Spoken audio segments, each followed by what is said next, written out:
É isso aí, começando mais uma vez o Entrando na Mente podcast. Quero te agradecer, você que gosta desse podcast, e pedir para você se inscrever aqui no canal, se você ainda não é inscrito. Dá um like no vídeo, compartilhar com os amigos aí, recomenda o Entrando na Mente podcast para quem você conhece.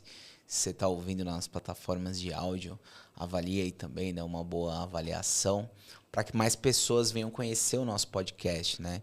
Nosso objetivo é sempre trazer conversas de diversas áreas diferentes, mas conversas que venham melhorar a nossa vida de alguma forma, né? E então tem sempre vários especialistas aqui falando de diversos assuntos, né? E hoje eu tô aqui com a minha amiga que ela é psicóloga e também sexóloga, Bruna Vilhena. Tudo bem, Bru? Primeiramente, agradecer o convite, né? Por estar aqui hoje, eu que vim de longe. É verdade. Para estar aqui, mas é um prazer estar. Obrigada. Prazer, diretamente do Espírito Santo, né? Isso mesmo. Que legal. E antes de começar, eu quero falar do nosso parceiro, que é a LM Transplante Capilar. Galera que está precisando fazer transplante capilar, que quer resolver aí o problema da calvície, a LM é um lugar muito legal que você pode fazer. Eu confio muito lá. Eu mesmo fiz um transplante capilar lá faz 1 ano, né? E foi muito bom para mim o resultado. Então eu recomendo para todo mundo que está querendo fazer. Quem está sofrendo aí com esse problema, sofre com esse problema há anos. Hoje em dia é mais acessível, o valor não é tão caro igual era antigamente. E eles são muito bons profissionais, tem uma médica responsável muito boa, que é a doutora Luana, e fica perto ali da Avenida Paulista, em São Paulo. Então, vocês que estão procurando de alguma forma resolver esse problema de calvície, seja homem, seja mulher, seja questões de barba, de sobrancelha, o que você precisar, eles fazem lá. Entra no Instagram deles aí, LM Transplante Capilar, entre em contato, fala que você viu aqui no Entrando na Mente podcast, que tem um desconto. Tá bom? Bru, é isso aí. Cara, você tem falado muito sobre relacionamento, né? Relacionamento, sexologia, essas coisas, né? E é um tema que as pessoas pensam muito nisso e tem muita dificuldade sobre isso, né? Sim. Os relacionamentos, só o fato de você juntar com uma pessoa que é diferente de você, de uma outra cultura, de uma outra vivência, de uma outra família, são muitas coisas ali para se alinhar, Com né? certeza, são muitas variáveis. Então. E o que você tem, o que tem chegado mais para ti, assim? O que você tem percebido que tem sido as maiores dificuldades das pessoas nessa área, assim? Você fala sozinha ou com alguém? Não, coisa que tem chegado para ti, assim. É porque, assim, tem 2 públicos que chegam para mim. As pessoas que estão sozinhas. Solteiras e as pessoas que estão no relacionamento. Tá. E aí as demandas se alteram. Certo. Então, desses 2 públicos, se eu pudesse falar, o sozinho sempre chega, no caso, num processo de dor, término, que é quando as pessoas sentem a necessidade de procurar terapia, né? Porque antes disso elas não buscam. Então, só vem mediante a um processo de dor. E aí, quando elas chegam nessa dor, e a gente vai entender o porquê que ocorreu tantos relacionamentos frustrados, a gente entende que a pessoa ela não possui autoconhecimento nenhum, nem sobre ela mesma, sobre o que ela gosta e nem sobre o que ela quer. Então, é o que eu sempre falo, se você não sabe onde você quer chegar e quem você quer ter ao seu lado, qualquer pessoa serve. Então, isso daí é muito importante. É como um processo de Uber, né? Se você não colocar seu destino final, ele pode te levar para qualquer lugar. Sim. E não necessariamente você vai gostar e vai ser feliz. Certo. Você acha, então, que já tem um problema ali no saber o que você quer? A falta de autoconhecimento e o desespero acaba sendo um problema muito grande, porque a mulher, à medida que ela vai atingindo uma certa idade, ela vai sofrendo uma pressão social para ter alguém ao lado dela. E isso daí acaba gerando algumas consequências, ela acaba muitas vezes se envolvendo e apressando as coisas de forma impulsiva e se frustrando mais tarde, tendo um relacionamento falido, né? Porque realmente não era o que ela queria, o que ela buscava. Entendi. Interessante, cara, isso. Interessante. Porque realmente a maioria das pessoas que eu conheço, elas acabam namorando ou conhecendo alguém um pouco no automático, né? Ainda não tenho muito esse pensamento de seleção mesmo, né? Que é o que você falou, acho que tem a ver até com um amor próprio isso, né? Total, total. o autoconhecimento, o amor próprio. O amor próprio não deixa você já aceitar qualquer coisa, né? Então, isso já é um princípio muito importante. Mas eu falo que é praticamente um processo seletivo mesmo. Caramba, é a pessoa que você vai passar o resto da sua vida. Então, não dá para ser qualquer pessoa. Sim. Mas eu acho que isso vem de uma coisa de... o medo de ficar só também.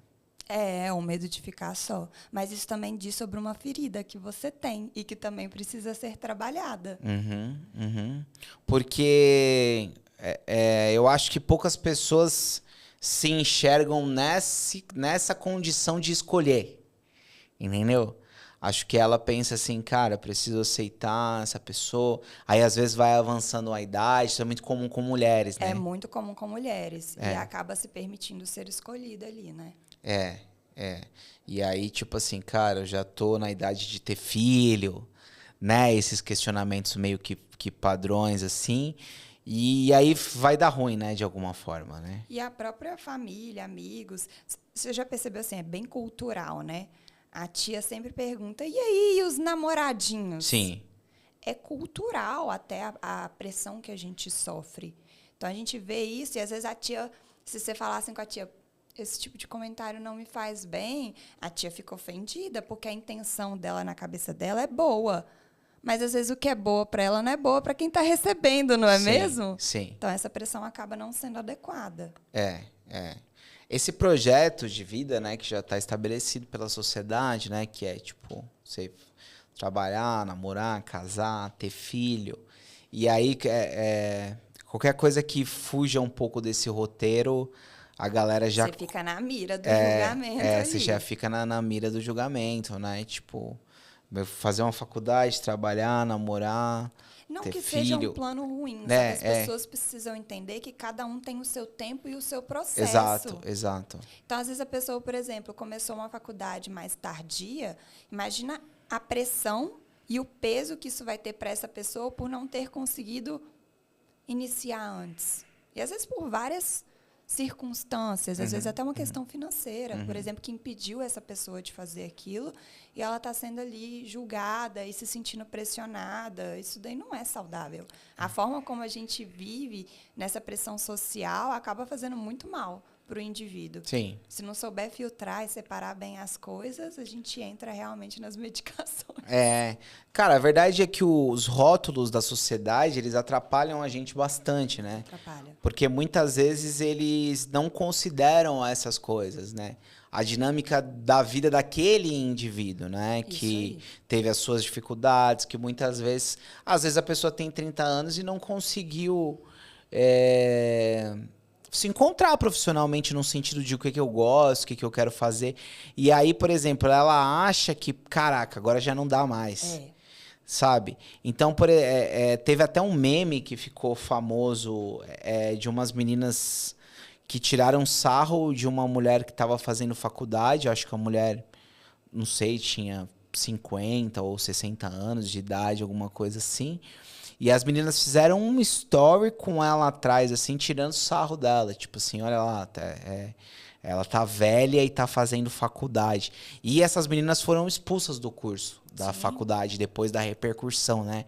E aí você vê, então, como a sociedade cobra essa coisa da idade e como é difícil pra pessoa que tá com uma idade avançada se autorizar a começar algo. Né? Sendo que não existe essa de idade. Se você tá bem, se você tá com a cabeça boa, se você quiser fazer uma faculdade com 60 anos, você pode fazer, cara. Tá no seu direito. Não é? E assim, não quer dizer que você tá velho, cara. Hoje em dia a expectativa de vida aumentou, né? Então, é muito complicado essa coisa, né? É totalmente complicado. Isso faz muito mal mesmo. Em todos os aspectos. E a pressão, assim, você vê que ela é contínua, né? Porque depois que você casa, tem a pressão para você ter filho. Então, é um efeito dominó mesmo. Ter filho. Exatamente. Tá dentro de tudo isso. Cada vez você tá inadequado por causa de alguma coisa diferente, De alguma coisa, né? isso. É sempre um efeito dominó mesmo. Uma peça vai puxando a outra e a pressão parece ser interminável. E a gente entra aí nesse segundo público, né, que é o casal, que eu falei que chega também. E a demanda de casal, eu falo que é uma demanda muito interessante, porque eu acho que tudo gira muito em torno da comunicação. A comunicação entre o casal, ela tem cada vez mais ruído, é o que eu tenho percebido na psicoterapia. E aí isso desencadeia diversos problemas. Então, às vezes, eles não conseguem se alinhar em questões financeiras, em questões sexuais.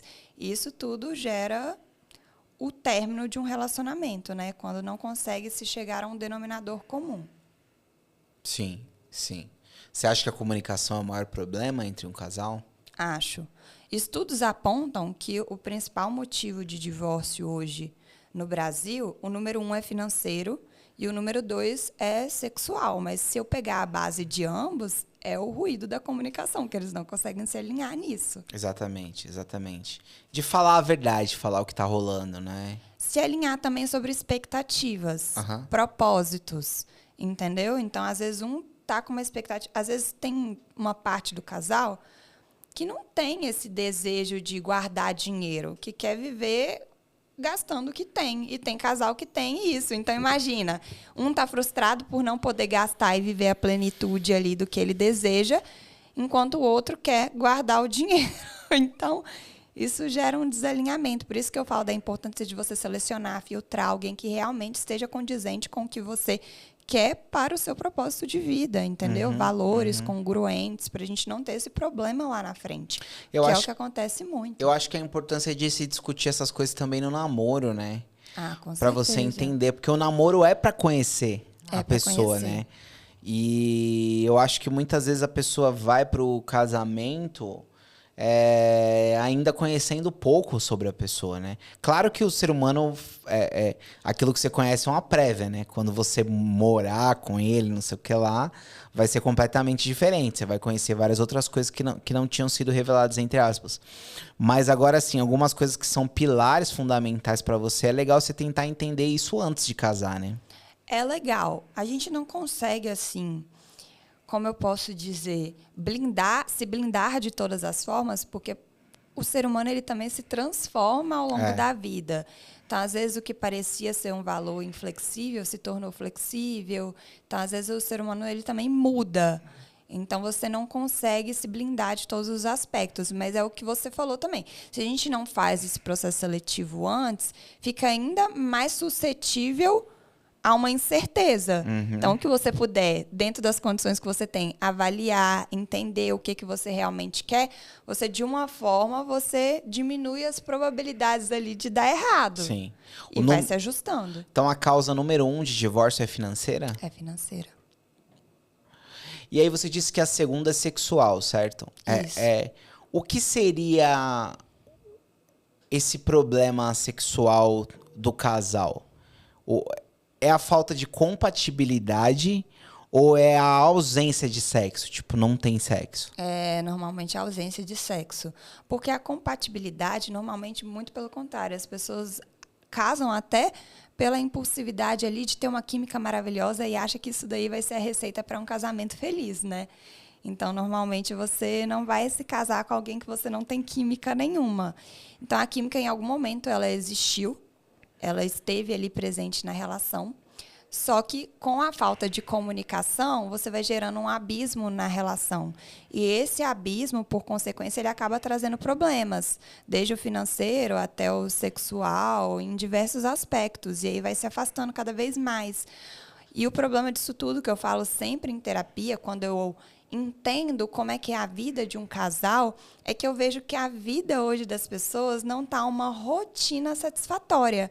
Ah, Bruna, então a rotina é o vilão? Não. A rotina deveria ser o segredo. A rotina ela é boa. O problema é que as rotinas que eu tenho visto hoje são rotinas horríveis. Então, quando você torna a sua rotina uma rotina satisfatória, você consegue realmente ter um casamento mais próspero. O problema não é cair na rotina, é cair na rotina ruim, né? Isso.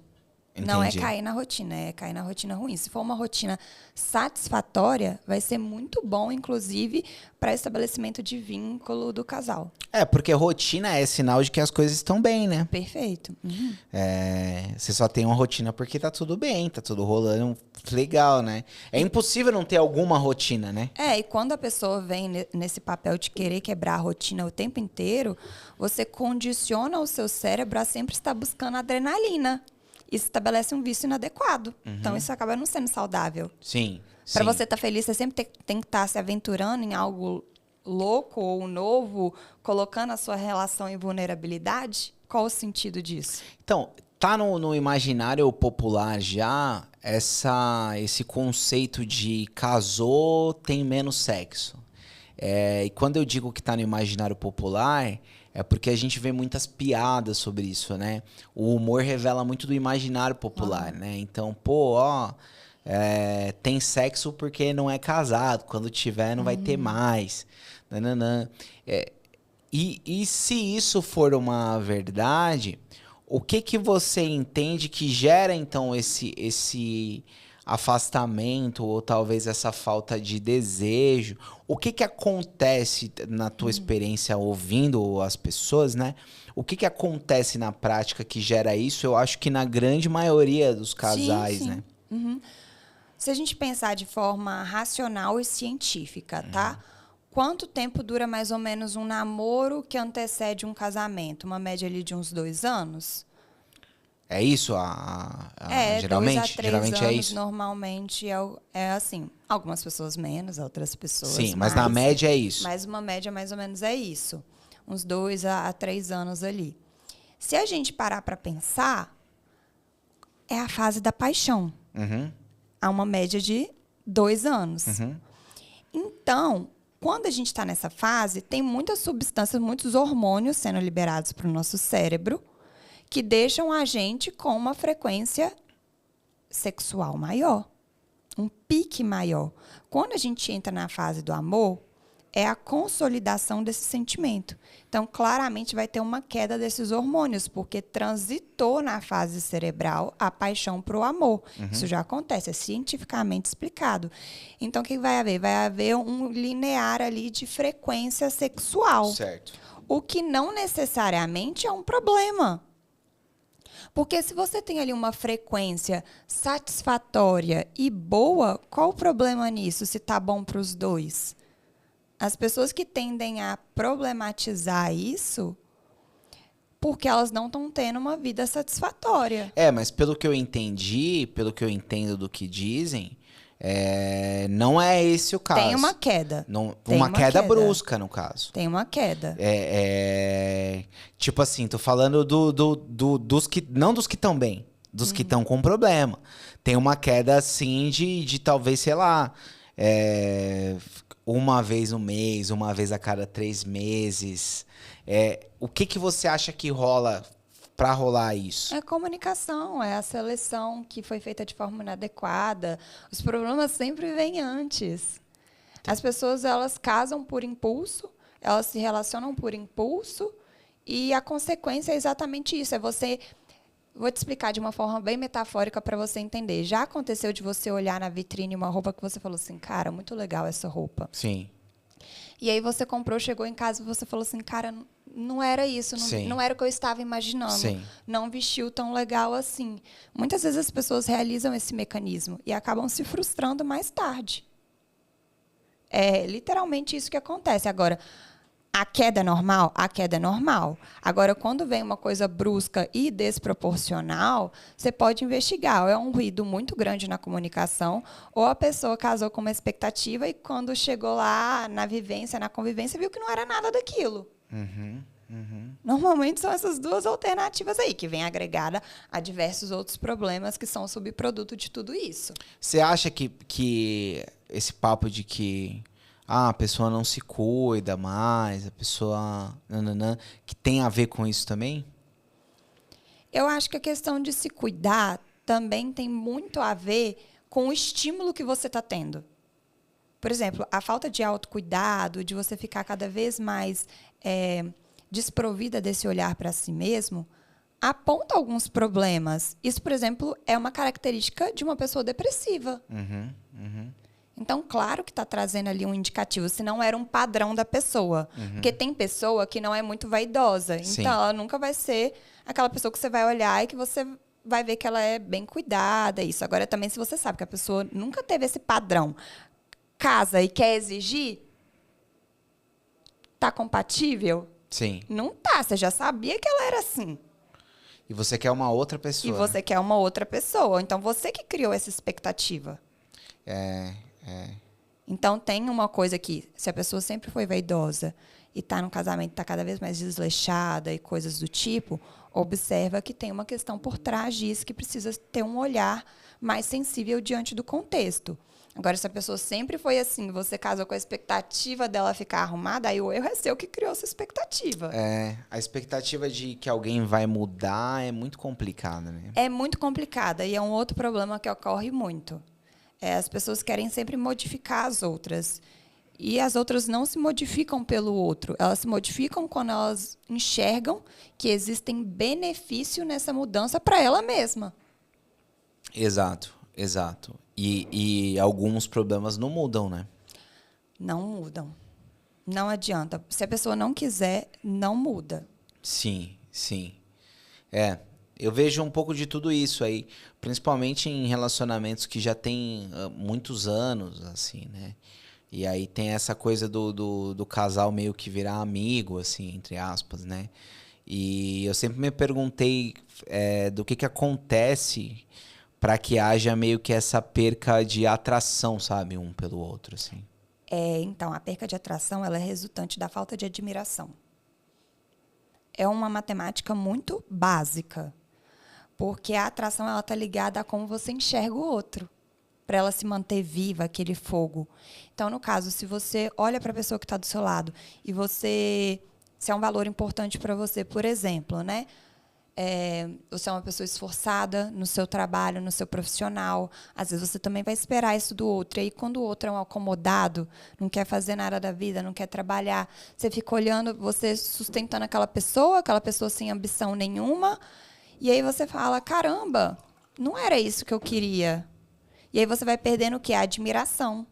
Aí não tem lubrificação que floresça no meio dessa seca, nessa seca de admiração.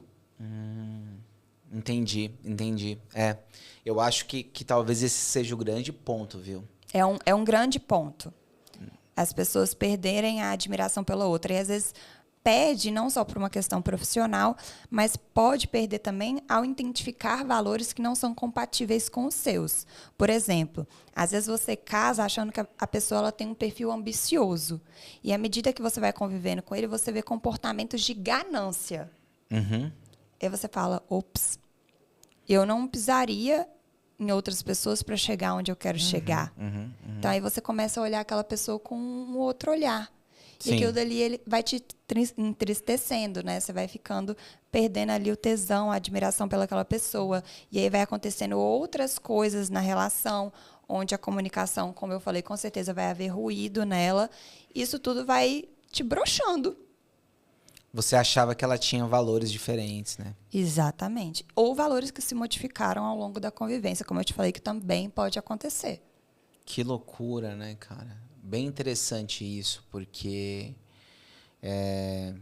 eu faço uma pergunta, às vezes, para uns amigos, que eu falo assim, você conhece algum casal que você admira? Um casal que você olha aquele casal e você pensa assim, eu gostaria de ter um relacionamento igual esse, Sim. igual ao desse casal. A maioria dos meus amigos falam assim, não, eu não conheço um casal desse. É pra você ver como que tá ruim o negócio, assim. Eu não sei onde eles estão olhando, mas dá pra procurar. A vida do casal, o que ele mostra de bom e o que ele mostra de ruim. Tem isso também. Tem. Na verdade, todo casamento vai ter desafios.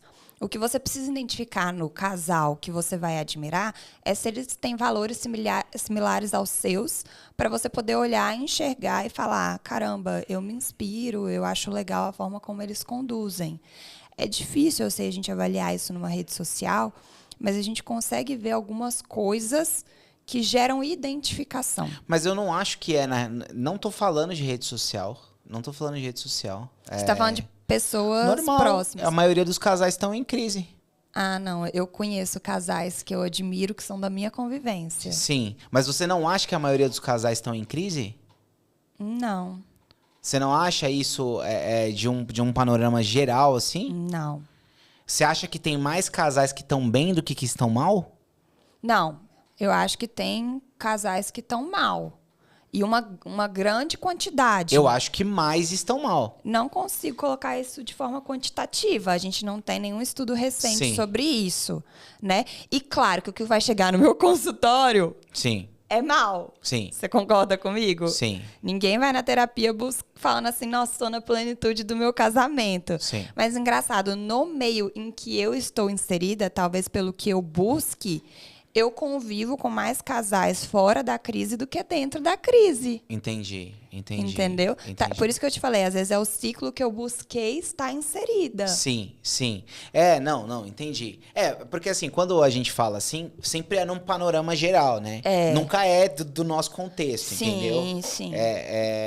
Então, assim, quando eu observo os casais, na minha experiência, eu vejo mais casais que estão em crise. É interessante isso, mas hoje em dia nas pessoas... Mas você está falando também de um contexto à sua volta. Sim, a minha volta é. E já a minha experiência é diferente. No meu contexto, a minha volta é menos casais em crise. E são casais que, como eu sou muito próxima, que normalmente eles desabafam comigo, eu sei que não está havendo tanto ruído assim. Legal, é bom saber isso, porque eu acho, inclusive, assim, que a gente está numa geração, né?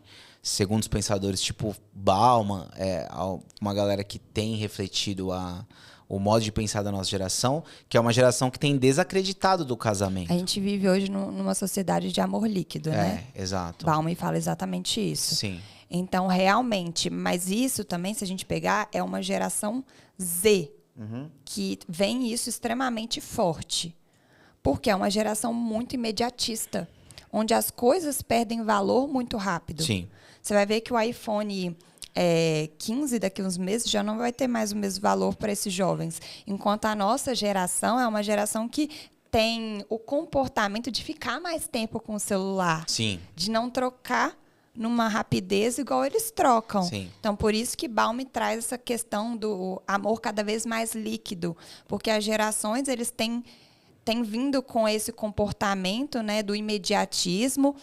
A ansiedade tem se tornado o mal do século e cada vez esses comportamentos eles tendem a reforçar esse amor líquido. A chegada dos aplicativos, de você selecionar a pessoa como um cardápio, tudo isso reforça essa questão da facilidade, entendeu? Tá muito fácil Mas você hoje. acha que esse é um fenômeno da geração Z? Que está intensificando mais na geração Z. A gente não pode falar que é da geração Z, porque é como se fosse tudo uma metamorfose, né? Então, é um processo. Sim. Então, claro que não vem de agora, vem de antes. Porque eu já vejo como da pós-modernidade. Vem, Sim. exatamente. Vem já acontecendo há um bom tempo. Mas você percebe que tem comportamentos mais gritantes na sociedade atual, vamos dizer assim, na geração atual, onde Galera você consegue... mais jovem, né? Tipo assim, sei lá, de 25... Tanto que eles pregam mais o relacionamento aberto, a não monogamia. Isso. Entende? Mas é claro que já vem acontecendo há um tempão. E você não acha que eu vou ter que refutar você nesse meu podcast. Deus. Eu não achava que ia acontecer esse debate aqui. Mas vai fazer o quê? É podcast, acontece, né? Porque eu acho que a galera querer ter relacionamento aberto, vem exatamente pela falência do modelo de casal. No sentido assim, de não enxergar que esse modelo funciona. Entendeu? Então eu acho assim que, por exemplo, esses jovens não acreditam no casamento exatamente porque eles eram rodeados de casamentos em crise, que é aquilo que eu tinha te falado. Eu acho que essas crises produziram esse modelo. Será? Vou te trazer um questionamento. Tá. Os nossos avós a maioria, se você pegar numa escala quantitativa, tiveram casamentos duradouros. Sim, mas que o cara batia na mulher, que o cara traía, que o cara... Entendeu? Tinham os seus déficits, Sim. claro. Como ainda tem até hoje. Por exemplo, nunca se teve uma taxa tão alta de feminicídio como se tem atualmente. Sim. E aí? Então, O modelo da monogamia pro aberto alterou isso? Não, Bruno. Pra mim, muito pelo contrário. Mas O se fato você- de você ter um relacionamento aberto, por exemplo, projeta tanta segurança no homem que na necessidade dele prender, ele agride, ele ameaça matar. Não, eu também acho, mas, por exemplo, igual você falou, taxa de feminicídio. Delegacia da mulher é uma coisa nova. Esse nome, feminicídio, é uma coisa nova. Feminicídio, com certeza, aconteceu durante a história inteira. Só que, assim, agora a gente tá com um olhar pra isso. Tipo assim, Lei Maria da Penha é uma coisa nova. Então, por exemplo, naquela época, na época do meu avô, um cara bater numa mulher, não tinha nem nome pra isso. Eu concordo, não tinha. Né? Não existia tinha. uma delegacia da mulher pra ela ir até lá. Era mais silencioso. Sim, Eu concordo com você que era mais silencioso, apesar de registro de morte sempre existir. Mas Sim. hoje em dia, esse tema ele tem mais voz. isso. Concordo Por com isso você. que é mais quantificado E até. é mais quantificado. Isso eu concordo plenamente. sim. Isso acontece muito. Sim. Mas tem várias variáveis que influenciam nesse processo, que a gente não consegue fechar uma afirmação em torno disso. Sim. Porque como o modelo é muito diferente, hoje a gente tem um modelo muito diferente. Isso. Seria injusto a gente comparar modelos tão diferentes numa mesma conclusória. Exato. Porque as variantes que estão agindo em cada era é totalmente diferente. Sim, porque assim, ó, eu sou cristão, né? Então tenho uma visão um pouco mais tradicional, mas eu gosto de questionar os modelos Claro. no sentido de o que foi que levou a esse modelo. E é o entendeu? questionamento que leva ao acerto. Então você está no caminho certo. Porque assim, eu acho que, por exemplo, antigamente, igual a galera fala esse exemplo mesmo do casamento duradouro, né? Mas, tipo assim, qual que era a qualidade dessa relação, né? Ou se tinha ainda a crença de que não se podia divorciar. Você entendeu? Tipo assim, no sentido de, A punição pela separação na época era uma coisa muito triste, né? isso. Isso Porque, é verdade. porque, por exemplo, a minha mãe, quando se divorciou do meu pai, que eu tinha 2 anos na época, a minha mãe foi excluída do hall de membros da igreja. Entendeu? Então, por exemplo, assim, divorciar era uma parada que, assim, mano, eu não posso divorciar. O que vão falar?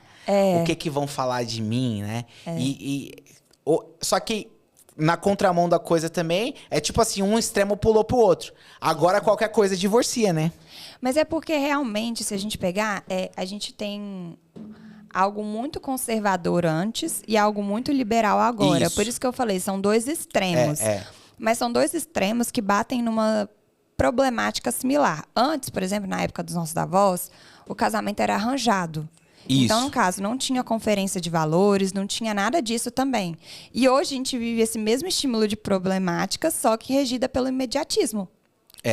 Entendeu? Então, assim, ambos estão gerando consequências ruins, Sim. causadas por um mesmo estímulo, só que por uma questão de um ser conservador e outro ser liberal agindo de forma, refletindo socialmente de forma distinta. Sim. O mal-estar é conseguir ficar no meio desse caminho, né? Isso. Ninguém consegue ficar meio que no meio, Que né? quem tenta mais isso é a nossa geração ultimamente. Isso. Mas que tem demorado mais pra casar e ter recebido julgamento por conta Pode crer, disso. pode crer. Entendeu? Exatamente. Eu tava num show do Afonso Padilha, no comediante, e aí ele fez um show falando mais ou menos sobre geração, assim. E aí, cara, tinha muita gente lá que tinha mais de 30 e era solteiro. Aham. E isso é uma coisa nova, né? É uma coisa nova, que vem justamente, eu acho que dessa mesclagem de geração, porque a gente pegou muito a era do brincar na rua e tudo mais, mas também com o surgimento da internet de escada. Então a gente vem totalmente mesclando essas duas gerações. Sim. E aí a gente vem nessa tentativa de acertar, né? De acertar. De não casar tão cedo para não cometer esses erros, né, do casamento arranjado, desse comportamento imediatismo, mas a gente ainda não tem aquele processo totalmente liberal de, vamos abrir casamento não monogâmico, a gente não tem esses valores. Então, a gente tá ali no meio, só que nessa luta de tentar acertar, a gente tá sofrendo muita pressão do que vem a geração anterior à nossa, que é a geração Y, né, dos nossos pais ali. Isso. De casa logo, eu quero meus netos, eu quero isso. E aí você acaba adoecendo pela pressão. Não é nem porque você tá fazendo errado, mas pela pressão que a gente tem sofrido socialmente. Meu avô falou que ele não queria morrer antes de me ver ter um filho. Aí Olha a pressão. Aí o meu analista falou pra mim, então por isso que você não tem o filho, né, Marco? Pra ele não morrer, né? Porque, tipo assim, o cara tá esperando eu ter um filho pra morrer, né? Então, tipo assim, então eu não vou ter um não filho. vai ter um filho. Muito bom. Cara, muito engraçado isso. Uma coisa que eu ia te falar também. Eu que tenho vivência de igreja, cara, a igreja tem essa cultura... Tinha mais também, né? Lógico que tá mudando também. Essa cultura de casar a galera muito cedo, né, cara? Tipo assim, namorou, já vai casar. E isso dá ruim pra caraca, assim, sabe?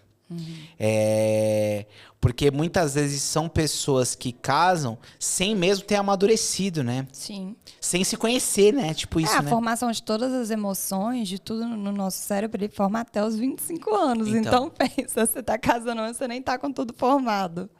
Cara, eu acho que casar antes de você tá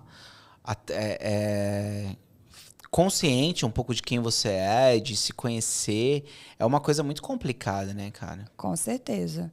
Eu acho que minimamente você tem que estar ali com tudo formado, com muita clareza do que você quer, com direcionamento, para depois você pensar em casar. E não de forma tão impulsiva, tão imatura, porque é como a gente sabe, né? Relacionamento não é fácil. E não é fácil nenhuma vertente. É difícil convivência com familiar, é difícil convivência com determinados amigos, vai ser difícil também convivência diária, que é o casamento. Com alguém que, entre aspas, não é da sua família. Se tornou da sua família. Se tornou da sua família. Mas não é tipo um irmão, não é alguém que é do seu sangue, né? Exatamente. Então, são coisas realmente desafiadoras.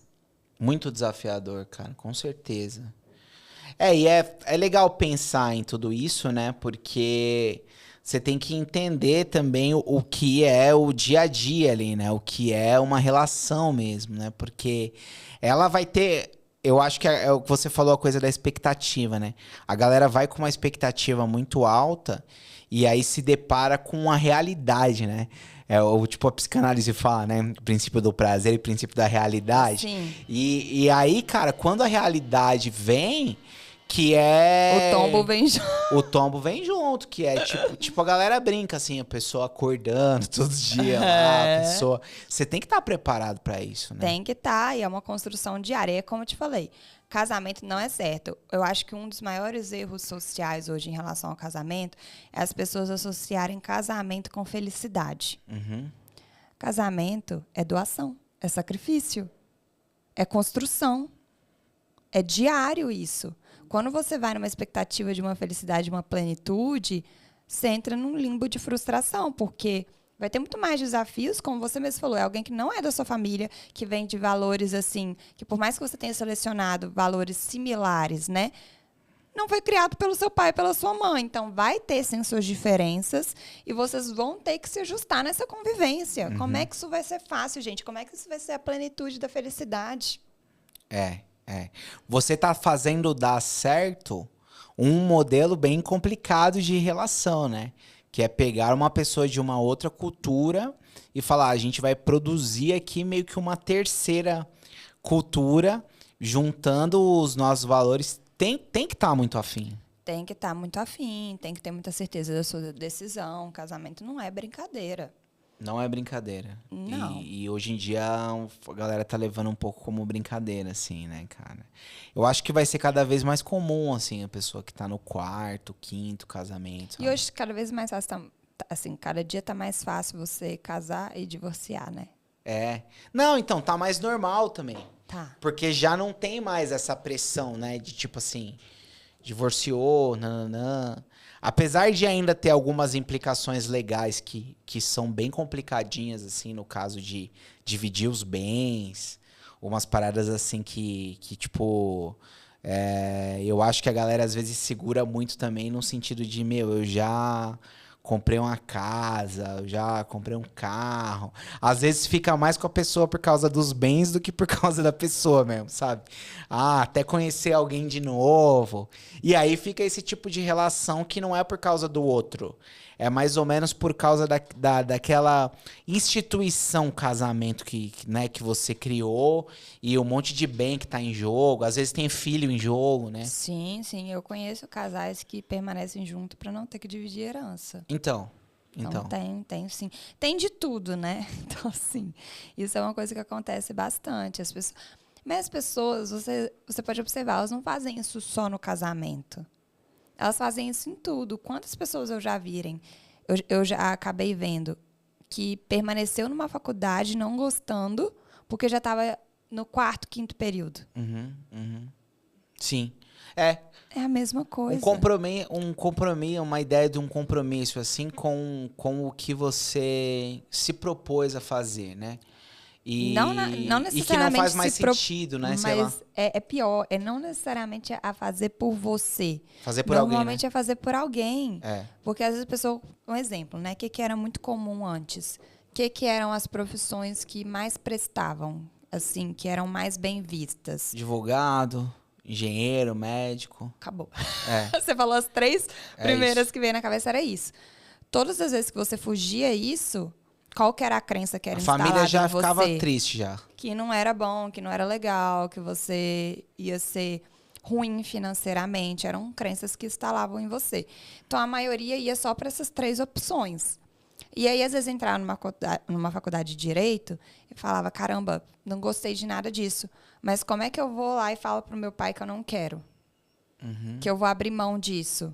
E aí, eu vou para uma outra coisa que... Exemplo, muitas pessoas falavam, né? Se eu for para publicidade e propaganda. E o pior é o quanto essa crença reverberava na pessoa. Eu conheço pessoas que, por exemplo, que falam para mim, eu amo moda, mas eu tenho vergonha de ter formado em moda. Por quê? Não consegue sustentar ter feito moda porque tem uma crença de que moda... Não dá dinheiro. Já é uma crença, né? Já é uma crença instalada. Sim, moda, artes, sei lá, ser professor. Sendo que tem tantas estilistas hoje famosas que vivem disso muito bem. E ela não olha para isso, ela olha para o que ela escutou uma vida inteira, normalmente do seu núcleo, né, que é a família ali principal. Sim. A família principal vai ser sempre a responsável pelas suas crenças e pelos seus maiores problemas. Sim. Você, como sexóloga, como que você vê a questão da pornografia? Eu vejo como algo que traz muito prejuízo para a relação.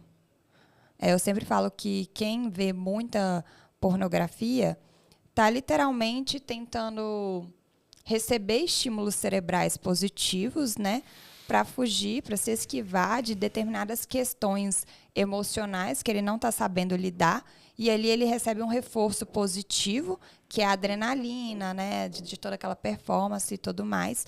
Só que isso traz muito prejuízo, principalmente se ele estiver numa relação. Porque ele não vai conseguir trazer aquela performance para o casamento e vai haver uma frustração. E aí fica aquele comparativo. E como é que ele vai crer que o casamento dele tá bom, sendo que a expectativa dele tá dentro do que ele assiste?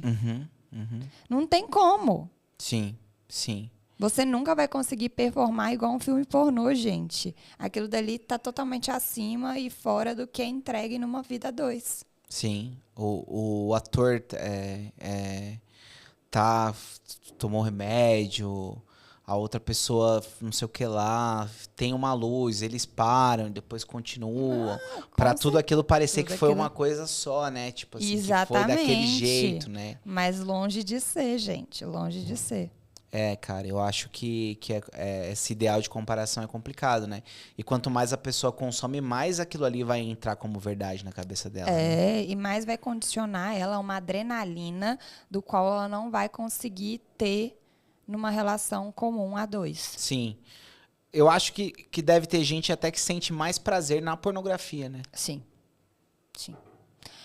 Se você parar para pensar, a pornografia é um processo muito prático. Uhum. Porque você tá lá se estimulando assistindo. Uhum. O sexo, não. É. Você tem que conquistar a mulher, porque a mulher ela não se estimula do nada. Você tem que cultivar isso. Aí você tem que criar todo um processo estimulante, né? Que é a parte da preliminar, que é uma parte que dura bastante, para depois você ir para as vias, finalmente, né? Penetrativas.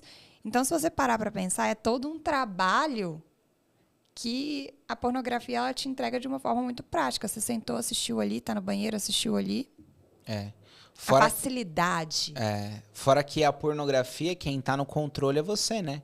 É, você escolhe você. o vídeo que você quer, o tipo de pessoa que você Exatamente. quer, você pausa, você acelera. E você... com estímulos altíssimos. É. Que você realmente não consegue encontrar, porque não é real, gente. Sim. Não é real. E ela pode se tornar um vício, né? Não existe vício em pornografia. Não? Não. Não sabia. Não. É inadequado sexólogos afirmarem que existe vício em pornografia. Você tá falando sério? Aham. Porque eu já vi tanta gente falar isso, É usar esse inadequado. termo. É inadequado. Depois você pode pesquisar, existem diversos artigos sobre isso. Eles pesquisam há mais de 10 anos se existe, se pode ser considerado vício em pornografia. Mas, de acordo com o DSM-5, que é o livro da psiquiatria, para você considerar vício em pornografia, esse rótulo, vício, você tem que cumprir algumas diretrizes para ele ser inserido no DSM-5. Certo. Se abrir lá, você vai ver que não tem. Então, você não pode falar isso. O que você pode falar é que a pessoa ela tem um comportamento sexual compulsivo. No caso, gera prejuízo para a relação? Gera prejuízo. Traz muitos problemas. Precisa ser intervido, precisa ser trabalhado, mas é um comportamento compulsivo. Igual Entendi. tem compulsão alimentar, Uhum. inclusive a via de tratamento é muito similar dentro da psicoterapia. Parece um vício, mas não é. Parece um vício, mas não é. Você não pode só rotular como vício, mas se assemelha muito a um processo de vício. É um hábito muito bem instalado. É que um vício é parecido com hábito também, né? Exatamente. Muitas pessoas acabam falando vício, até sabem que não é um vício, mas é porque Pras é como pessoas se fosse entenderem. um título popular que as pessoas compreendem o efeito disso, entendeu? Isso. Eu acredito que as pessoas falam vício por conta disso, entendeu? Pra que o outro entenda, tipo Isso, assim, né? tanto que quando eu escuto, eu não corrijo, mas quando me perguntam, eu falo, olha, não existe vício em pornografia, é um comportamento sexual compulsivo e que precisa sim ser trabalhado porque traz grandes consequências. E o vício em masturbação existe? Não, Não tudo também. comportamento. Comportamento. Tá. Mas que deve ser intervido, que deve ser ajustado. Ah, entendi. Entendeu? Entendi. Interessante. Porque, por exemplo, eu já ouvi falar de pessoas que ficavam vendo pornografia no trabalho. Né? Existem 2 grupos, né, que consomem a pornografia e se consideram viciados. É esse que entra e não consegue sair. E por que ele está fazendo no trabalho? Porque é um ambiente aversivo para ele. Como Então, assim? normalmente, o que a pornografia ela libera para você? Adrenalina, Prazer imediato. prazer, sim. Se você está buscando isso dentro de um ambiente específico, provavelmente é porque ele está muito aversivo. Ah, entendi. Entendeu? Então, é uma via compensatória. Sim. Entendeu? Então, é bem isso que a análise do comportamento explica, que é o que eu sou especializada. Então, eles falam exatamente disso, que você vai buscar uma via de prazer quando aquilo dali está muito aversivo. Igual quando eu estava fazendo meu TCC, estava tão pesado para mim, naquele momento, que eu colocava uma barra de chocolate do lado. Então, eu falava assim, ó, vou me dar uma via compensatória, todas as vezes que eu terminar uma página, eu vou comer um pedacinho. Engordei um pouquinho até o final, engordei, mas foi a via compensatória que eu encontrei de me manter ali produzindo. Te estimular um pouquinho. De me estimular um pouquinho. Entendi. Como é que você vê o lance da masturbação? Porque, assim, eu tenho 2 perguntas dentro de uma, tá? Existe uns movimentos agora de homens, não sei o que lá, Existe. lance de nofap, umas paradas assim, que falam que não é legal. Tipo assim, pô, masturbação não é bacana, sei lá, te atrapalha não sei o quê, é melhor fazer uma restrição tal, porque você fica mais produtivo. Existe uma galera hoje em dia que segue uma linha assim, né? E o que eu sempre ouvi de médicos, por exemplo, é que é algo que faz bem para a saúde e Sim. tal. Como que você vê isso? Então, aí eu vou falar que é uma coisa que eu também já estudei, já li muito artigo sobre isso. E o que eles falam? Não existe uma receita pronta para isso. Não Para existe?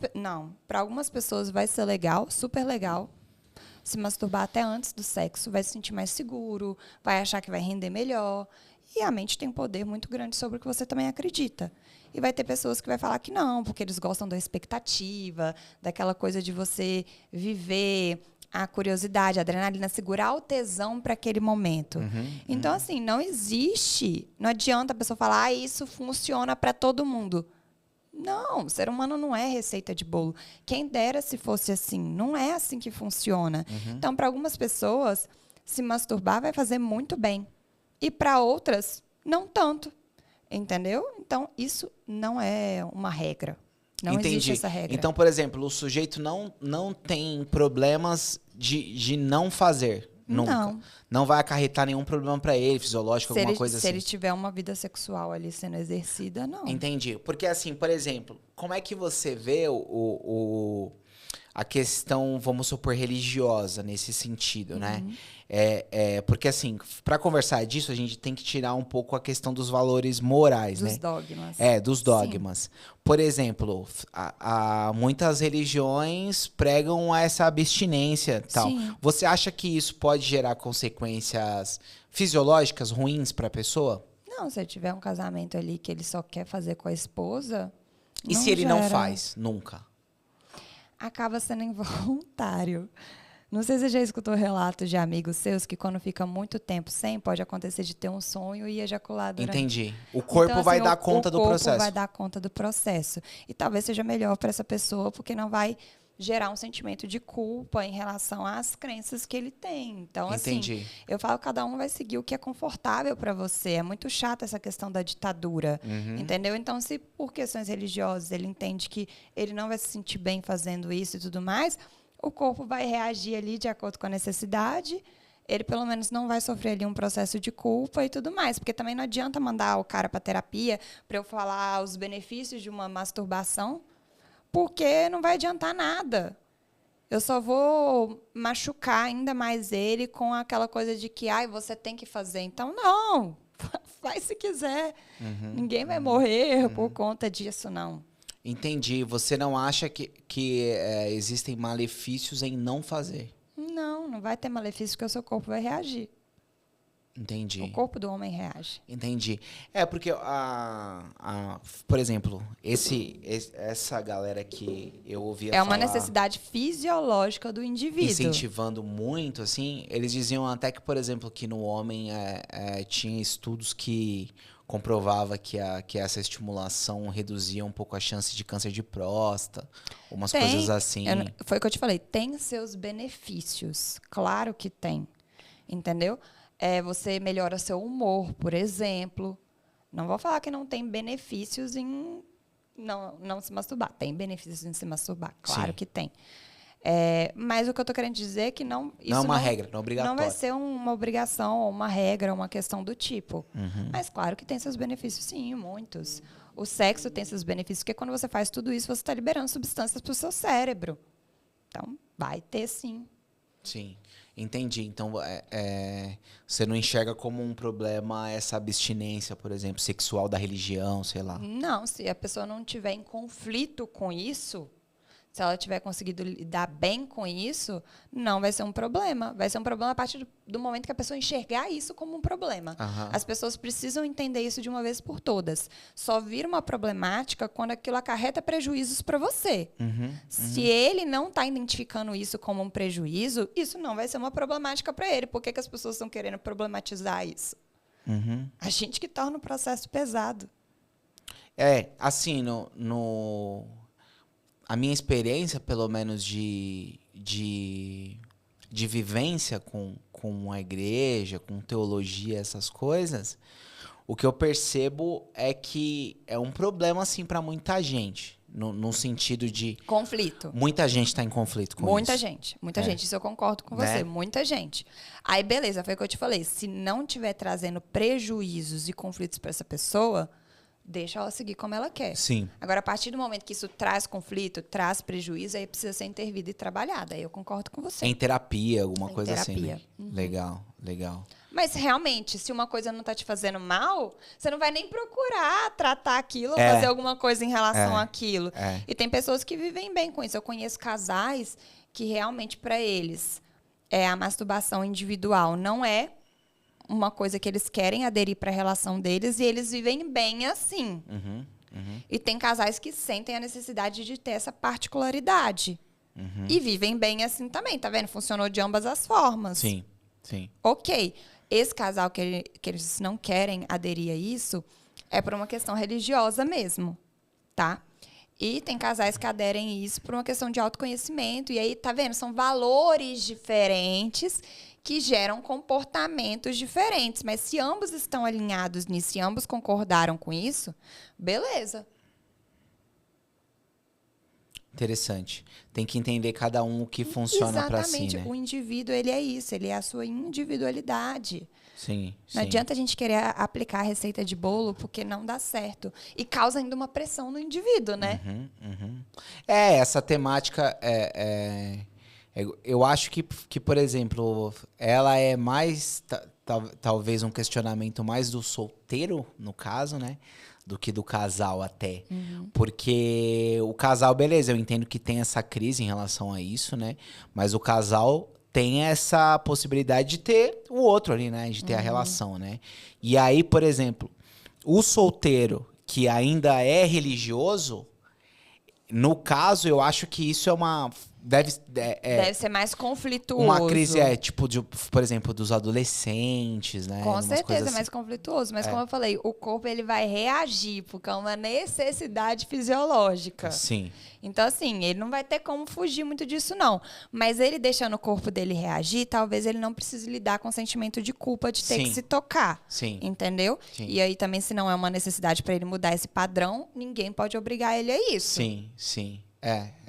Eu nem sei, eu nem sei, na real, como que a religião tá lidando com isso hoje em dia, porque algumas coisas, alguns conceitos vão atualizando de alguma maneira, né? Mas ainda tem algumas religiões que realmente pregam a abstinência nessa questão Sim, masturbatória. sim. Ainda tem.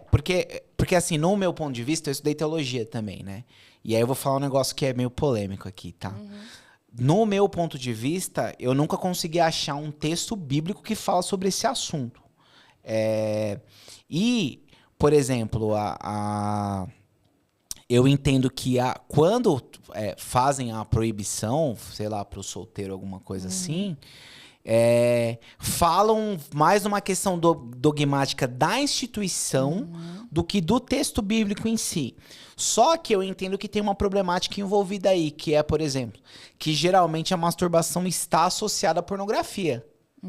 Você entendeu? Então, por exemplo, se a gente falar... Mas tem muita gente que não utiliza para se tocar a pornografia. Tem muita gente que não utiliza. Mas assim, digo assim, pelo menos, aí volta de novo a maioria das pessoas que eu vejo. Eu acho que a maioria, quando consome pornografia, meio que associa a masturbação. Não, isso sem dúvida. E aí fica muito complicado. Porque, a pornografia, ela tá ligada à masturbação, mas não necessariamente a masturbação tá ligada à pornografia, é isso? Mas digo assim, o sujeito que ele meio que aprendeu a masturbação com a pornografia, geralmente ele associa os dois, né? Pode ser sim, vira um condicionamento dele. E aí, por exemplo, se a gente for falar na visão cristã, daria pra pensar que a pornografia é errado? Sim. Dentro da argumentação cristã, sim. Se pegar numa perspectiva psicológica também, como eu já te expliquei, porque gera frustração. Porque aí sim, tipo, a pornografia, ela representa, entre aspas, ali um nível de degradação do ser humano, no sentido do ser humano se prestando a um papel, sim. né? A gente pode pensar que é um papel que, de repente, não é aquilo que Deus pensou pra ele, né? E tudo mais. Então, um cristão ver pornografia, eu acho que é um problema, que é problemático. Agora, assim, eu acho também que alguns pastores... como que eu poderia dizer? Não poderia dizer que eles são mal intencionados. Mas digo assim, eles não são sinceros ao que o texto bíblico trata sobre a questão da masturbação. Por causa que no texto bíblico não tem esse termo. Você não vai encontrar. Mas fala muito do seu corpo, seu templo de Cristo. Isso. E aí abre muitas questões de interpretação. Só que você entende que é uma interpretação meio vaga, no sentido assim de você não tem diretamente a esse assunto. Né? Tipo assim, exatamente. Mas o cara poderia ser sincero nesse sentido que você tá falando. De dizer, olha, eu interpreto dessa forma. E não dizer que o texto diz isso, entendeu? O texto diz isso, mas eu acho que as pessoas têm noção que é o que ele está interpretando, né? Na verdade... Eu acho que a maioria das pessoas não. Nem questiona isso, né? Acho que a maioria das pessoas acha que tem um texto falando sobre isso. Não tem. É o que eu sempre falo, assim. Tudo que a gente lê hoje, a gente vai interpretar de acordo com as nossas crenças e os nossos valores. Também tem isso. Então, vai ter gente que vai ler e vai interpretar de uma forma que vai se sentir beneficiado. Tem outras pessoas que vai interpretar amenizando o processo de culpa. E tudo isso diz sobre a história de cada um. Eu acho que, na real, a maioria não vai pesquisar sobre o assunto. Eles vão mais sobre o que os líderes orientam eles, Muitos. O que tem lá na Bíblia, tem uma situação que é uma discussão dessa coisa meio que dos sexos de reprodutivo e de prazer. Que é uma situação que uma pessoa... Como se fosse assim, ela como que eu posso falar isso, meu Deus? Joga o sêmen fora, uma coisa assim. Eu não lembro direito qual que é a situação. E aí parece que foi um problema ali a questão de desprezar o sêmen. Sim. E aí tem gente que tenta encaixar esse texto na ideia da masturbação. Sim. Mas eu acho que ele se encaixa mais naquela discussão do sexo reprodutivo e o sexo como prazer. Que aí já é uma problemática gigante. Isso também já foi um problema na história, né? Sim, que o sexo visto só como reprodução, só como gerar filhos, ou o sexo pode ser visto como prazer. Com São certeza. Problemas históricos isso. E que vai continuar existindo e que as pessoas vão continuar seguindo de acordo com o que elas acreditam. E a gente não consegue ter muita interferência nisso. Num processo de psicoterapia, eu sempre deixo os meus valores e as minhas crenças do lado de fora, e eu tenho que entrar neutra e realmente entender quais são as crenças e os valores daquela pessoa que está ali na minha frente, e eu tenho que respeitar e seguir isso. Por isso que eu falo que é uma coisa muito individualizada. Para algumas pessoas, elas vão querer crer e seguir isso, e tá tudo bem se ela estiver lidando bem com isso. Não tem o que fazer em relação a isso. Sim. Eu acho que é essa diversidade que é o gostoso também.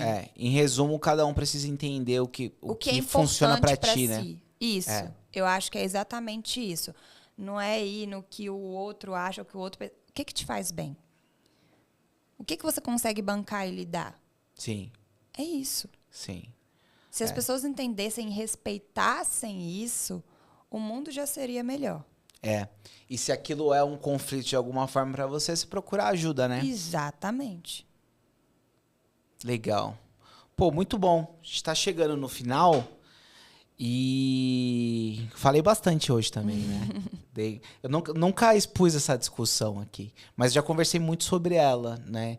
No sentido, assim, com teólogos também, questão de... Mas é o que eu tô falando. Eu concordo, abre realmente uma abrangência de interpretações, cada um vai falar ali o que considera conveniente e você vai ter que escolher o que você quer seguir. Não, é interessante o que isso que você você falou, acreditar. porque tem essa dinâmica do... Inclusive, isso que você falou também é bíblico. A ideia do exame da consciência. É o exame da consciência e o livre-arbítrio. Tipo assim, cara, se aquilo te faz mal, não faça. Isso. Né? Se você sente que está fazendo uma coisa errada, não faça. E a psicologia, ela respeita muito isso do indivíduo. Tanto que, por mais que eu considere que você tenha algum comportamento que eu acho que precisa ser trabalhado, eu só vou trabalhar se você quiser trabalhar ele. Exato. Muito legal, muito legal.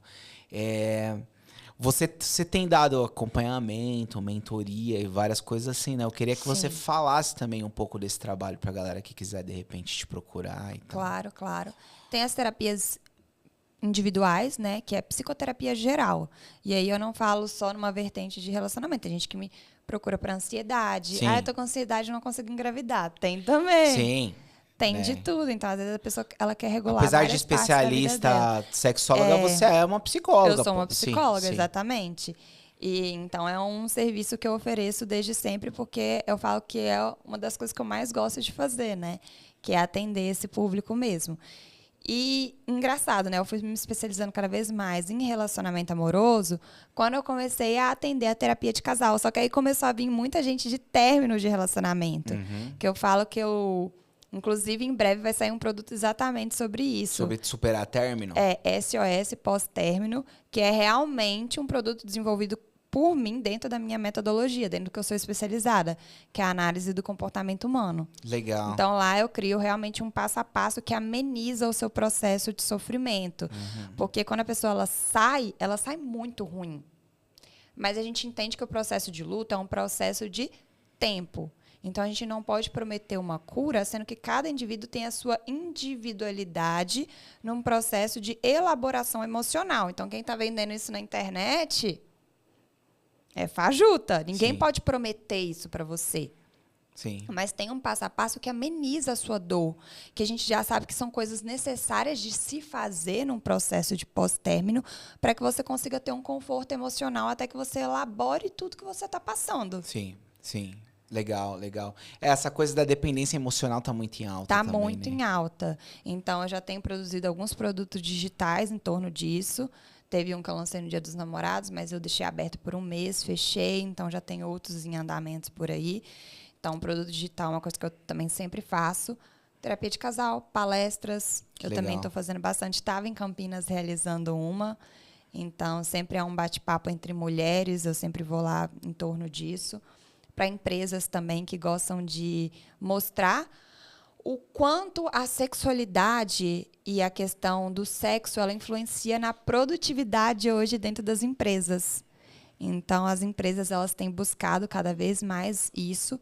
Escolas também têm buscado sexólogas para dar palestras sobre sexualidade na adolescência mesmo, processo todo de descoberta do corpo, como lidar com todas essas questões. Então, também são serviços que eu ofereço. E também faço despedida de solteiro. Então, assim, é um Você organiza? mundo. É um mundo. Aí você organiza pra pessoa?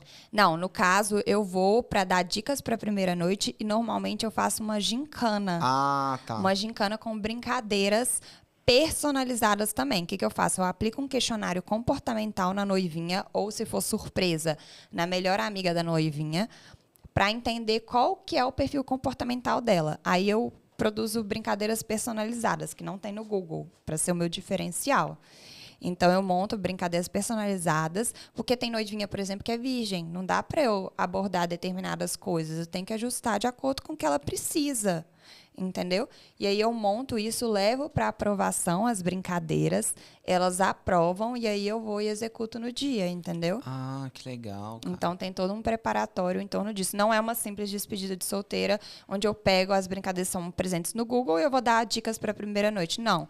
E fica muito interativo, porque eu já fui em muita despedida de solteiro que iam a sexóloga, só ficava muito palestrinha. Aham. E ficava chato. Ah, não é momento pra ter palestra, né? Ficava chato, Sim. entendeu? Então, não, os meus dicas, né? Eu vou fazendo uma interação com todas as meninas, elas também participam das dicas e tudo mais.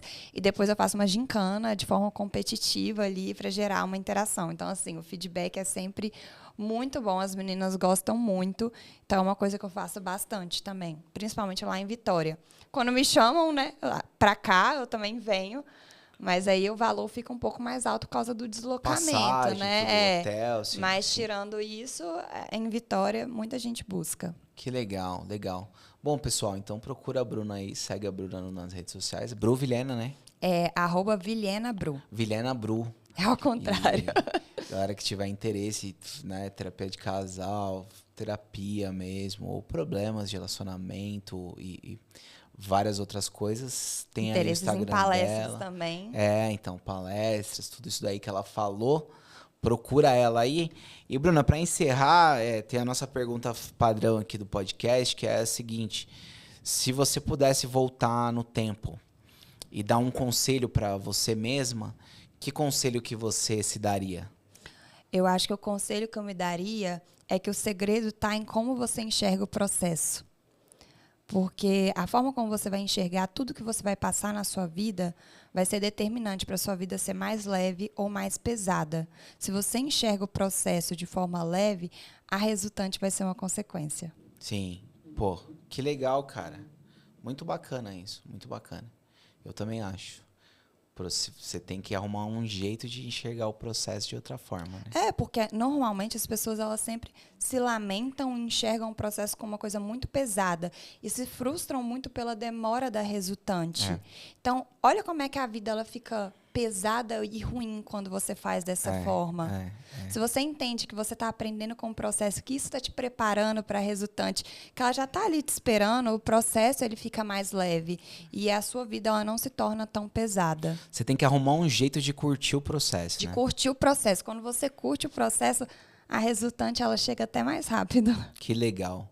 Bom, obrigado, pessoal. Obrigado, Bruna. Eu que agradeço o convite. Obrigada por tudo. Quero te agradecer vocês aí que assistiram e quem quiser se inscreve aí também no canal, dá um like no vídeo, compartilha esse papo e divulga o Entrando na Mente Podcast para as pessoas aí, que toda semana a gente tem uma conversa nova. Beleza? Um abraço e obrigado.